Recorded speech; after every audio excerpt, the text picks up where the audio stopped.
सुनो, 2025 अपनी आखिरी सांसें ले रहा है। बस कुछ ही दिन बचे हैं। क्या तुम्हें वो पुराना सपना याद है? वो स्किल, वो साइड हसल, वो फिटनेस गोल जिसे तुमने साल की शुरुआत में डायरी में लिखा था। मैं जानता हूँ शायद तुम सोचते होगे मेरे पास पूरा सेटअप नहीं है। वो स्टूडेंट कहता है जब मेरे पास लेटेस्ट लैपटॉप होगा तब मैं एडिटिंग सीखूंगा। वो आर्टिस्ट कहता है जब मेरे पास स्टूडियो होगा तब मैं पेंटिंग शुरू करूंगा। ये तुम्हारी कहानी है। तुम तैयारी में इतना खो जाते हो कि शुरुआत ही नहीं कर पाते। तुम बस उस परफेक्ट टाइम का इंतजार कर रहे हो जो कभी आता ही नहीं, और इसी इंतजार में तुम उस वेट वाली कुर्सी पर बैठे हो जो असल में तुम्हारी जिंदगी का सबसे बड़ा रुकावट है। तुम्हारी असली प्रॉब्लम क्या है? शुरुआत का डर। और ये डर सिर्फ एक इमोशन नहीं है, ये साइंटिफिक है।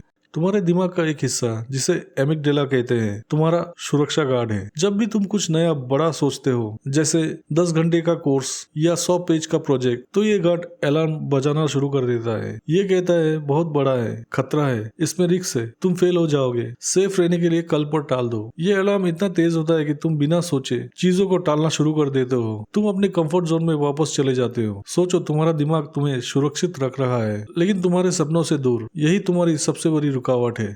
अब तुम्हें अपने दिमाग को चकमा देना होगा। तुम्हें एमिगडाला को शांत करना होगा। तुम्हें बड़े छलांग की जरूरत नहीं है। तुम्हें बड़ा लक्ष्य नहीं बल्कि सबसे छोटे आदत पर फोकस करना होगा। दुनिया के बड़े हैबिट एक्सपर्ट कहते हैं सफलता बड़े बदलाव से नहीं बल्कि छोटे लगातार सुधारों से आती है। तुम्हारा टारगेट 100 नहीं है, तुम्हारा टारगेट है आज कल से 1% बेहतर बनने का। बस इतना ही।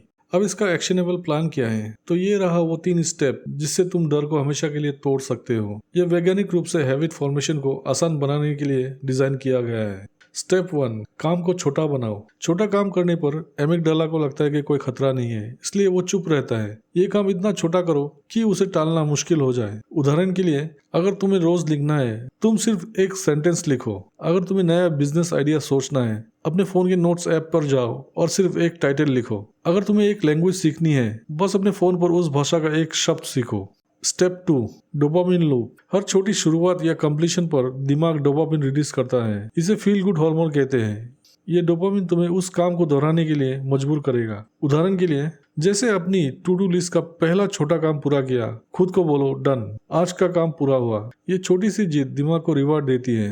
Step 3, habit stacking. नई आदतें तभी टिकती है जब उन्हें पहले से मजबूत आदतों के साथ जोड़ दिया जाता है। इसे हैबिट स्टैकिंग कहते हैं। उदाहरण के लिए, जब तुम सुबह दांत ब्रश करोगे तब तुम 1 मिनट पुशअप करोगे, या जब तुम अपना लैपटॉप बंद करोगे तब तुम अगले दिन के 3 सबसे जरूरी काम लिखोगे। ये 2025 का आखिरी मौका है। अब तुम्हें पता है कि डर कहाँ से आता है, तुम्हारे दिमाग के एक छोटे हिस्से से, और तुम्हें पता है कि उसे कैसे शांत करना है। सबसे छोटी शुरुआत करके। तुम्हें बड़ा बनने की जरूरत नहीं है, तुम्हें बस शुरू होने की जरूरत है। आज ही ये वीडियो बंद करने के बाद वो एक सबसे छोटी चीज पहचानो जो तुम अपने बड़े सपने के लिए कर सकते हो। तैयारी को बंद करो, अब शुरू करो।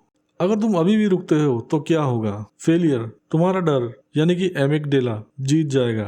2026 की पहली सुबह जब कैलेंडर बदलेगा, तुम अपनी पुरानी प्लानिंग फाइल देखोगे और कहोगे काश। तुम्हारी सबसे बड़ी विफलता ये नहीं होगी कि तुम फेल हुए, तुम्हारी सबसे बड़ी विफलता होगी तुम्हारा पोटेंशियल वेस्ट हो गया। और अगर तुम इन स्टेप्स को इम्प्लीमेंट करोगे तो क्या होगा? सक्सेस। अगर तुम सिर्फ 1% सुधार रोज करते हो तो 365 दिन बाद तुम 37.7 गुना बेहतर हो जाते हो। सोचो 2026 के खत्म होने तक तुम कहां पहुंच सकते हो। तुम 37.7 गुना बेहतर कोडर, 37.7 गुना बेहतर स्पीकर, 37.7 गुना बेहतर इंसान बन सकते हो। शुरुआत छोटी होती है लेकिन उसका असर बड़ा होता है। आज से तुम्हारी पहचान बदलो। तुम अब द स्टार्टर हो। तुम एक ऐसे इंसान हो जो विज्ञान को समझता है और अपने दिमाग को अपने काम में लगाता है। तुम्हारा 2025 का अंत 2026 के लिए एक बड़ा हेड स्टार्ट है। जाओ, वो सबसे छोटा कदम लो। मुझे कमेंट करके जरूर बताना तुम्हारी सबसे छोटी शुरुआत क्या है। मिलते हैं अगले वीडियो में। Be the starter.